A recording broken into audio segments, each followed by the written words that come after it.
போல உயர்ந்தவர், மழையை போல பொழிதவர், குறையில்லாத குணத்தை கொண்டவர், நல்ல மனம் நிறைந்த மனதை கொண்டவர்.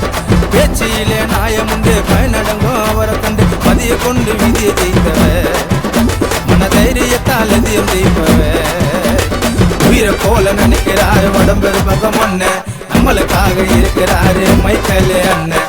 உயிரை போல நினைக்கிறாரு உடம்பெரு பகம் அண்ணன், நம்மளுக்காக இருக்கிறாரு மைக்கேல் அண்ணன். வானம் போல உயர்ந்தவர், மழையை போல பொழிதவர்,